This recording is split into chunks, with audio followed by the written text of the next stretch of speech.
Hello and welcome to the show today. So let me ask you a question. How do you really achieve an entrepreneur mindset? And if you have this, how much easier can it be for you to scale, start, grow a successful business? Look, it doesn't matter if you're already an entrepreneur now or an employee that looks to become an entrepreneur. Having the right mindset really is the key to success. And that's exactly what we are going to decode today. So with us today is Tiffani Higgins. Now, Tiffani started the Stay at Home Bookkeeper Academy to teach thousands how to make money while pursuing the freedom in life they desire, whether working from home or in the road in an RV. Now, Tiffani understands the importance of family, but never wanted to give up having a successful career. So after pursuing an accounting degree, she actually struggled being a mother and a businesswoman at the same time. Now, it took her years until she discovered an opportunity that changed her life as well as her family's at the same time. Now, she now encourages anyone in the workforce to change their life as well. Oh, I don't even know what I'm saying here. Now she challenges everybody, encourages everybody in the workforce to never settle, and knows firsthand that being your own boss gives you the best of both worlds and gives you control of your life, which I think is what we're all really looking for here. So she's passionate about teaching others how to pursue a career that provides a better life for themselves and their families and walk away from what's been holding them back. Tiffani, this sounds awesome. Thanks for joining us today. Yeah, absolutely. I'm so excited to be here. Yeah, me too. So tell me a little bit about your journey. What led you to this point? Oh, well, I guess just the struggle of feeling like I had to choose between the type of parent that I wanted to be, but also my career goals, my personal, professional career goals. I always wanted to be a really good mom, a really good parent. But I did always have that desire and that dream to have a career or provide financially for my family. And I struggled to have that in a corporate environment. So not only is the pay typically not as well in corporate jobs, but then you also struggle to be able to have the flexibility that you might need or want to live that ideal lifestyle outside of work. So just having to deal with that over and over again. And after the birth of my third child, kind of going through all those emotions and feelings again, I just decided I had nothing to lose. So I wanted to try entrepreneurship. Interesting. What about, making that leap? What's that like, making leap from employee to entrepreneur? Yeah, it's different. And I think everybody has a different experience when they first decide if they're going to do it. For me, it was like, it was a last straw type of feeling for me. And I just thought that I don't have anything to lose. I'm going to try it. But actually experiencing it, it's a little different than you would expect. It's kind of scary, starting out being alone and not having a boss to rely on or coworkers to bounce ideas off of. So in the beginning, can be kind of scary, different thing to get used to. Yeah, but totally worth it. What do you think if somebody's been thinking about making that leap? Like, what kind of things should they consider before they do? I guess they really just need to consider the fact that there's not an easy roadmap to anything, but that's okay because you can figure it out. So as long as you're okay with learning and trying new things and putting yourself out there, stepping outside of your comfort zone, then you're going to be wildly successful as an entrepreneur. Makes sense. What about toughness? Is it hard? Because I see people do this well, and I see people that don't do this well, right? We've all seen like a plumber that's a really good plumber, but they just suck at running a business, right? Or that especially happens in the restaurant business. Seems like for some crazy reason, everybody thinks they can start a restaurant, maybe just because they work within a restaurant. So what do you think? Is it really tough to make that jump from employee to entrepreneur? I think in that case, the people that are more successful in those industries are the ones that are constantly self-reflecting. What do I not know here that's keeping me where I'm at? And what do I need to learn, or who do I need to become to get to that next level to have a really great business instead of just like a mediocre one? What about mindset? We talk a little bit about this, and you mentioned some things like ability to learn or willingness to learn. What are the key factors you found that really tie into mindset to make the shift and be successful to be an entrepreneur? Yeah, I think probably the biggest one is that knowing that everybody in this situation feels fear and that it's not just you that might be scared of taking the next step, but that as long as you just do it in spite of the fear that you're feeling, then that's all that it takes. That's all that you really need. So does that fear, I think a lot of people even think this is imposter syndrome when they get going in a business. And I'm sure you experience it. I know I did too. How do you get over that? Like, how do you get over the fear? Because I think a lot of us start a business and we're like, we have no clue what we're doing, right? I don't know how to hire people. I don't know how to train people. I don't know how to lead people. I don't know how to build system structure, processes, sales funnels, but we just don't know any of this stuff. Like you said, then it comes back to your willingness to learn. But, Right. what have you found there? I mean, how do you deal with that? How do you overcome the stresses of initially running the business and kind of get yourself to a point where you can take the steps that are needed? Yeah. So, I mean, really, action is the best thing to do to eliminate your fear. And then once you start taking action and you're not in your head all the time and analyzing things, you're actually out there like doing something. Then when things start to work, when you get some wins, that's what builds your confidence and helps you keep going. And it proves to you, hey, like this is going to work. This is working out for me. I took action here and this is what happened. So once you get that momentum and that builds your confidence, and then it's much easier to keep, taking that quick action instead of like just sitting in fear and over analyzing. What do you think happens in the beginning when things that you're planning do not work out? Because I found in a business in general, especially when you launch it, it takes twice as long and it costs twice as much. Those are just lessons, hardcore lessons I've learned. But most people don't know that. So then it creates frustrations because they think they're going to make revenue in 6 months. It takes 12. They think that, they're going to make, 10 grand a month and they end up making $500. So what do you do in the beginning when you have those frustrations and things really aren't working out as you intended they would? Yeah, I mean, like every failure is an opportunity to learn from that. I mean, it sounds like really cliche to say that, but it really is. Like if something didn't go the way that you had planned, you really need to like think about that. Like what exactly happened during this process that caused it to go down this path, and what could you do different next time to avoid it or to expedite it? And I mean, I think self-reflection is just really, really important in these stages, because you're right. We don't know what we're doing. We're just jumping out there and trying things. And we just have to make sure we're really learning from each one of those things and we're improving, constantly improving. And how do you shift your mentality? I mean, in doing this, it sounds like you've got to have a clear mentality from working for somebody, getting paid a set hourly wage. You commit X hours, you get X amount of money. So how do you really start to shift in mindset and get rid of that employee mentality to really shift into the entrepreneur mentality? Yeah, I mean, for me, it was really always just finding mentors and reading a lot of books about these topics. Like I'm a real advocate for constant like personal development.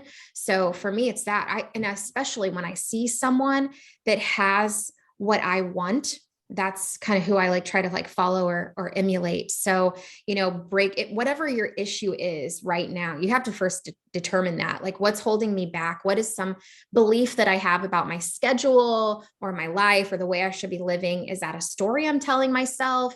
Or is this a problem for me? And then I find somebody that's either, actively working to solve that or has solved that for themselves. And I try to emulate what they've done. How much of this is who you are and how much of it's learned? And here's what I mean by that is that when I hear you, you hit on a lot of the fundamentals that I found there in entrepreneurs. And Gino Wickman, great guy, and he has a book called Entrepreneur Leap where he talks a little bit about this as well. That when you look at these traits, like, willingness to learn, when you talk about looking at obstacles and not seeing them as obstacles, right? Seeing them as learning experiences, persistence of going in there and just going at it and getting knocked down again and again and again, but keep moving forward until you start getting success. I mean, I can go on and on about the things you just mentioned. These are core principles of having the right entrepreneur mindset. How much of it do you think was acquired? And how much of it's just like who you were, even as an employee before you moved in to be an entrepreneur? Yeah, that's a great question. It's really interesting because I have a lot of students that I think never in a million years would have even thought about being business owners. So I don't know that I actually agree with anyone that says like entrepreneurs are born that way, like they're just born that way, because I think pretty much anyone could be like this. And I would say, like, for me personally, I have a lot of ambition and a lot of drive. From, just that's kind of who I am. But I will say most of what I've learned being an entrepreneur has been learned and acquired, because there's been plenty of times that I wanted to quit. that I've wanted to just be like, this is too hard. It's not for me.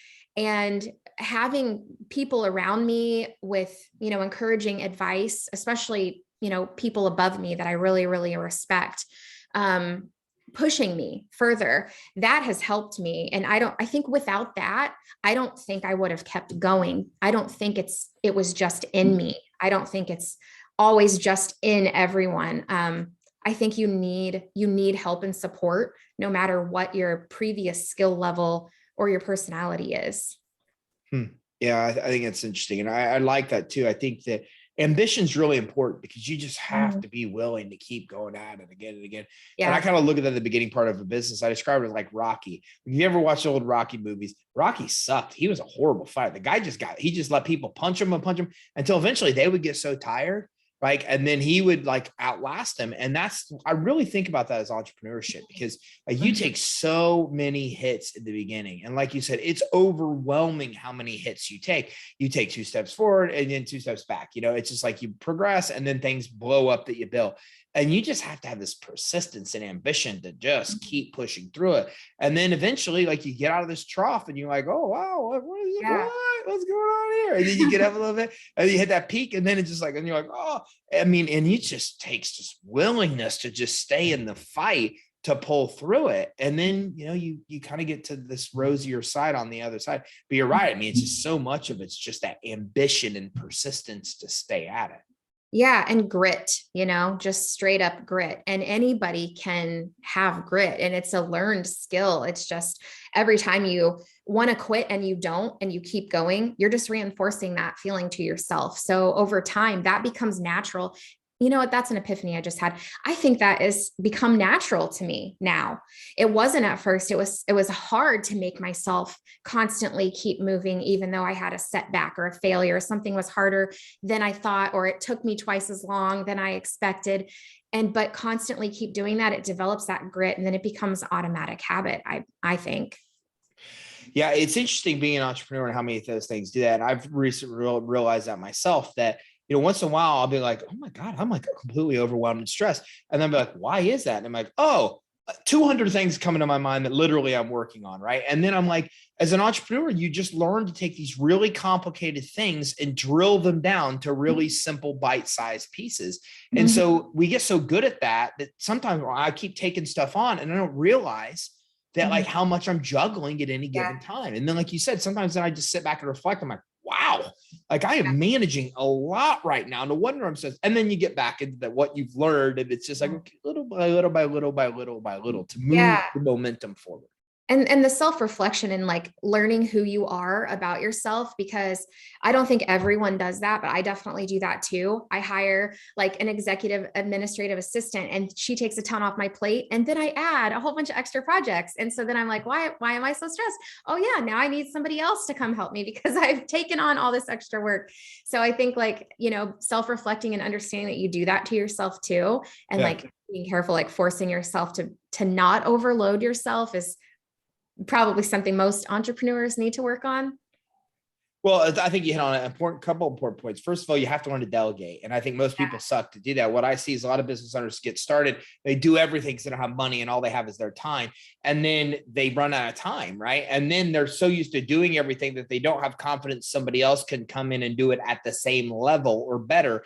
And a lot of entrepreneurs I see never get unstuck there. They stay stuck there handling it all. And then the ones that push through that, like you said, are the ones that are like, I can't do this. What are my lowest level tasks? Let me bring in a virtual assistant from the Philippines. Let me bring data. And then all of a sudden they take the load off. But what you hit on, I think it's an interesting point. And that's one of the most important I've learned too. It's called Parkinson's law, which means the demand of something will increase to fill the supply. And so it's like, if you relieve yourself of that time and you're like, okay, now I got this extra time, it quickly gets filled up with other responsibilities. You're like, what just happened? I'm supposed to have 3 extra hours a day. So it's very true. Yeah. I've seen it happen time and time again. What do you think people don't make the leap? And that's something that interests me too, because as an entrepreneur and having the mindset that you and I have, like, I look at people, I'm like, I don't understand why you still work a job. Like, that makes no sense. Like you would be good at building that widget, but just go build your own widgets. And then it's any series of excuses that to me seem easy to overcome. I'm like, that's it. Like that stuff seems really basic to be able to overcome to go do that. But why do you think so many people get stuck and never make the leap?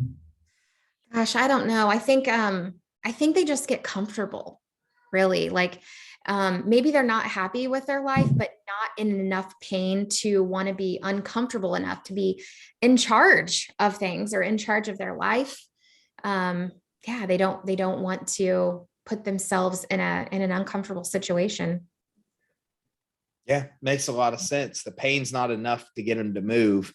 The pain increases and all of a sudden they have enough. And that's why the stats on this is that like when the economy shifts, new business startups just skyrocket because I think people get frustrated. And then that's like the straw that goes in there. And now their employers cutting hours and doing like, I'm done. But it usually takes more pain or something really to push somebody to say, I'm out of here. I'm going to go to this. Yeah. I think a lot of people also hold on to the hope that they're going somewhere in their corporate job sometimes, or that things are going to get better.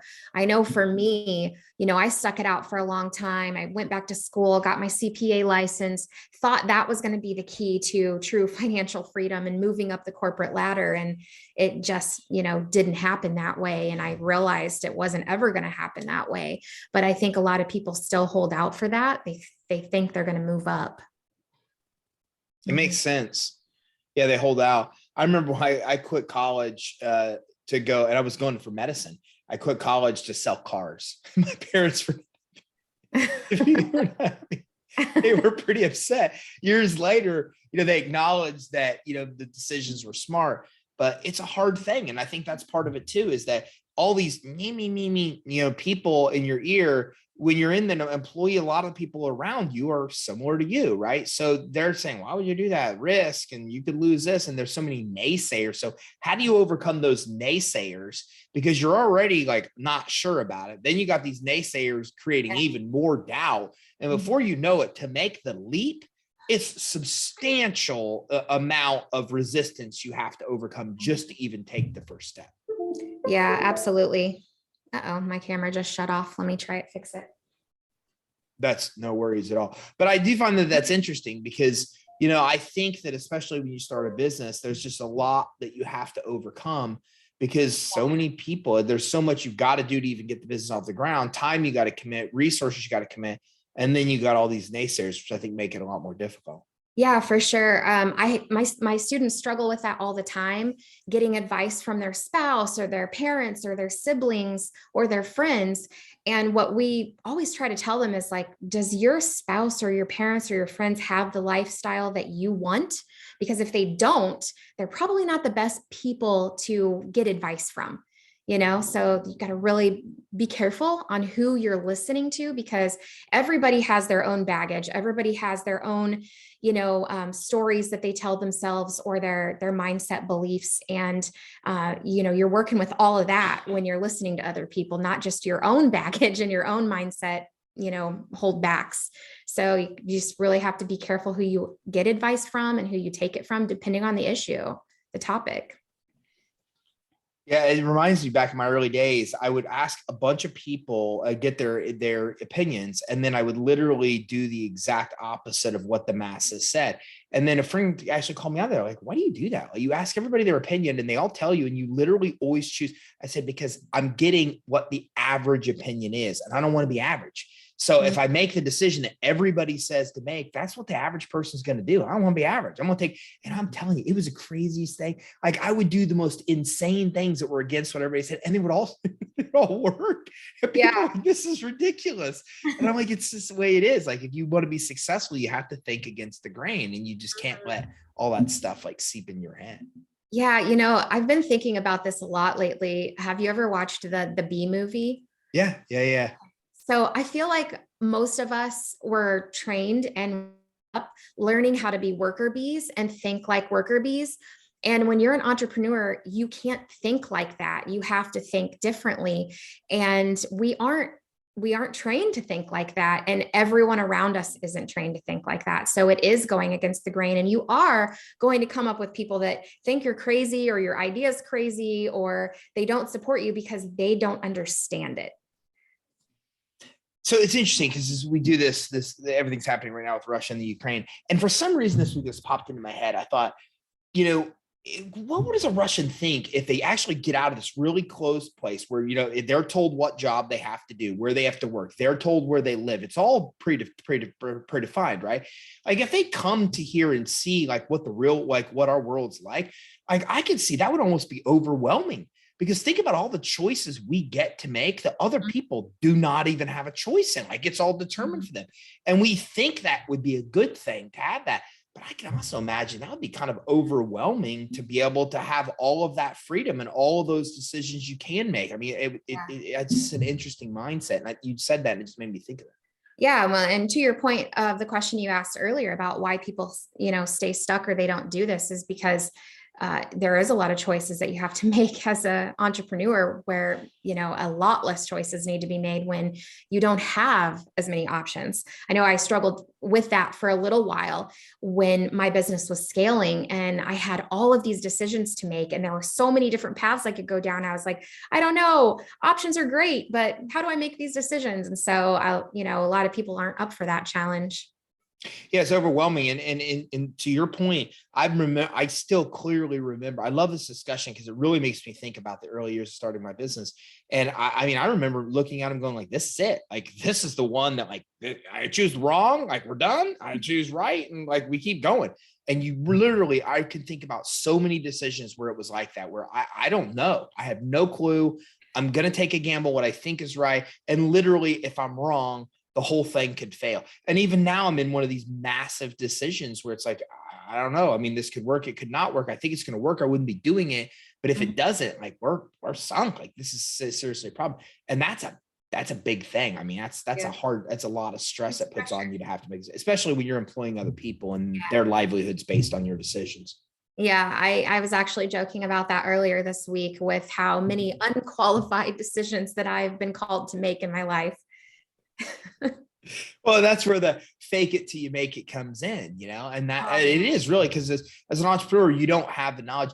And this is what I think is interesting is that I really thought a lot about this. And I really think that the willingness to learn is the number one characteristic of an entrepreneur, because like we get into this, we have no idea what we're doing. And so then and I always say, I'm naive enough to think I can learn myself out of any situation. And that's just why I'm successful, because like I hire the wrong person, the thing blows up. I spend all weekend reading how to hire A players, right? Now I have a new skill set that I didn't have before. Now I know how to hire. And that's kind of what running a business is. You just screw it up and then you go learn. And then you're like, okay, now I know how to fix that. And then eventually you just have like this massive toolkit of all these skill sets that you've acquired and learned just because you've had to. But it really takes substantial willingness to be able to take that challenge on and learn, because the whole thing is a learning experience. We have no freaking clue what we're doing in almost any case. It's just learn as we go. Yeah, right. But you know what? Once you learn that stuff, no one can take that away from you, which I love, that you brought that up, because I recently watched a reality TV show, Undercover Billionaire. Have you heard of that? I loved it. It's my favorite show. I have like Underdog barbecue shirts, especially the first one. Ever see you're the first one? I didn't see the first one. I saw season 2, but I'll have to go back and watch the first one if it's good. Season 1 is so much better. It is phenomenal. I loved season 1. That's awesome. Yeah. I just love the fact that, all their skills carry them through a whole new venture. So to your point, if you make a bad decision and it really does crumble your company, you can always pick it back up and get right back up to that point, probably 10 times faster than you did the first time. Especially, and I learned that the first company I ever owned was a mortgage company. It failed the mortgage crisis, right? And so then I didn't know how to market really, I didn't know how to sell. There's a lot of things I didn't know. And then after that, I'm like, I need these skill sets. So now I'm a really proficient marketer and a really proficient salesperson. And you know what? I can't lose. You could take every single thing I have, right? But if I know how to market and sell, like I'll be back to 7 figures in a year. And that's how I feel. You're the same way. It's like powerful, because at first you're really scared it's all going to go away. And then you eventually get to a point where you're like, take it.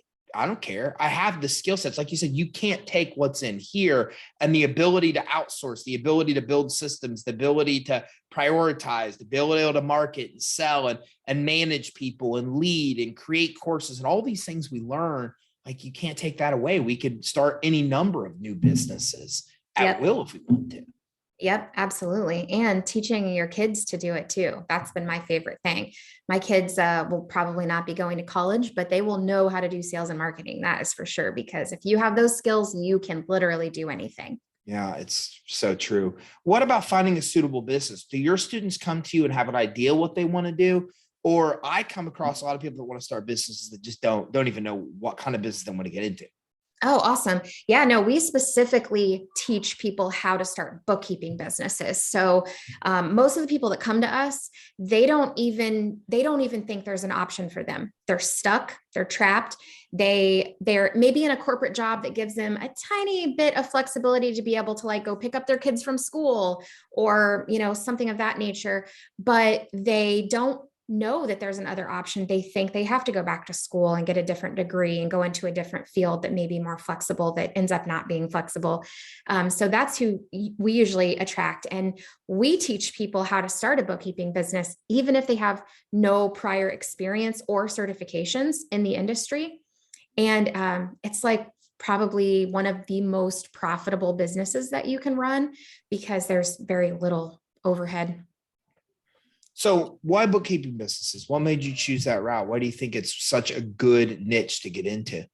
Yeah, I think it's a good niche because of the extreme low cost to start it up, extreme low overhead cost. And then it's about 80% of it is literally just data entry, learning how to use QuickBooks Online, learning how to input everything into a computer system. So 20% of it is learning the higher level skills like reading a financial statement, communicating that to your clients. So the learning curve is really small. You can learn this really fast. You don't need a master's degree in accounting to understand how to read a financial statement. If you think about it, most business owners that have their own financial statements given to them, they have to learn how to read those in just the course of running their own business. And none of them have accounting degrees. So it's just really easy, quick to learn, and it's very, very profitable and scalable. Do you have to have a license to be a bookkeeper? No, the only place that you have to have any kind of certification is in New Zealand and Australia. Everywhere else, you do not need any kind of certification or anything. Ain't no kind of degree, no education requirements, anything like that. Nope. We have really successful people that came out of police careers, nurses, vet clinics, teachers, tons of teachers. My favorite is we have an ex-dolphin trainer that has a very successful business. That's so cool. So you help them then launch and do everything they do, get the knowledge they need to actually grow them, know how to market, know how to actually sell, do everything they need to basically launch a bookkeeping business and scale and make it successful. Yep, everything. That's awesome. What kind of advice do you give to your students on profitability, on how to become more profitable in the business? Yeah, I mean, really, it's super. The only time that they get into a situation where their profit is starting to be affected is if they hire too soon or they hire and they're not managing their team very well. Payroll is really the only expense in a bookkeeping business. Very little software and administrative fees, so it's mostly payroll, and you can get by with paying one full-time person 40 hours a week. They can handle $250,000 a year in annual revenue for the bookkeeping business. So if you pay that person even a great salary of like 75,000, you're still making like 125,000 in profit per team member if you manage them properly and you know how to lead and communicate. Which of course I'm sure you teach in your course or in your training with your students. What do you find about marketing? What are some effective marketing strategies that you found work really well? Yeah, there's quite a different few paths that our students like to go down depending on their personality style. We teach a lot of organic strategies through social media and like attraction marketing, that kind of thing. And then we also do like in-person networking and actually like person-to-person networking. Those work really well because in the industry of like a business owner is going to outsource their bookkeeping to someone. the most important thing is that they have a connection with their bookkeeper. They trust them, because that's like, open heart surgery for a lot of businesses, giving them details to all of their finances. So that relationship ends up being very, very important. We also teach our students to connect with tax pros, because a lot of tax people don't actually like to do bookkeeping. So those partnerships are golden for our students. Listen, I think this is really interesting, and I'm interested in learning a lot more about like what's involved with being a bookkeeper. So where can everybody go watching this today that has an interest in learning more from you, being part of your program, maybe even looking into bookkeeping as what they want to do as an entrepreneur? Where can they go? We have two places. We have a really fun Facebook group. It's called Have Your Cake and Eat It Too. That's the motto of our company. We really want to teach parents and families how they can live the life that they want, but also build wealth for their family. So Have Your Cake and Eat It Too is our Facebook group, and our website is stayatHomeBookkeeper.com. Okay, I really appreciate you coming on with us today. Yeah, thank you for having me. I appreciate it too. All right. So listen, if you're watching this, there's a lot of things that, as Tiffani has outlined here, you really need to have the right mindset to be an entrepreneur. And she kind of outlined what it's like to transition from employee to entrepreneur. But I think it's really interesting because the reality is statistics are just show record high business growth, right? We see this, the great resignation where so many people are quitting. A lot of people are starting their own businesses. And as the economy continues to change, and with inflation, with gas prices, we're kind of on a perfect storm. It looks like potential recessions ahead. The number of people that start businesses skyrockets. Here's what's interesting is that all of them need a bookkeeper. They all do. And most of them don't have it. They rely on some spouse, a significant other, family member, maybe even a pet. I mean, I don't know, but people do not put thought in to how they're doing bookkeeping. And so this is a great opportunity because all these new businesses that come up need this service. I've never heard of anybody in the space that's teaching what Tiffani's teaching, of the soup to nuts to actually launch the business, make it successful, learn what you need to do, learn how to be coach people under you. So this literally is an entire model that is just ready to deploy, that she's already done, tested with a lot of her students. So it's worth looking into. You should make sure you go to stayatHomeBookkeeper.com. That's stayatHomeBookkeeper.com to check it out and learn more. And I'm also going to put the link to the Facebook group, Have Your Cake and Eat It Too, on the show resources page. So if you're a Facebook community, you can join, website with tons of resources, look into it. This is something that can be very lucrative, do from home, little overhead, high profit margins. And Tiffani even teaches a path to bring other people in to do the work. So you don't even have to be the one doing all the work and still bring in 6, 7, maybe even 8 figures in revenue. So if you want to learn more, make sure you go to How You Have Your Cake and Eat It Too Facebook group, and then also check out stayatHomeBookkeeper.com. Thanks for tuning in. Have a great day.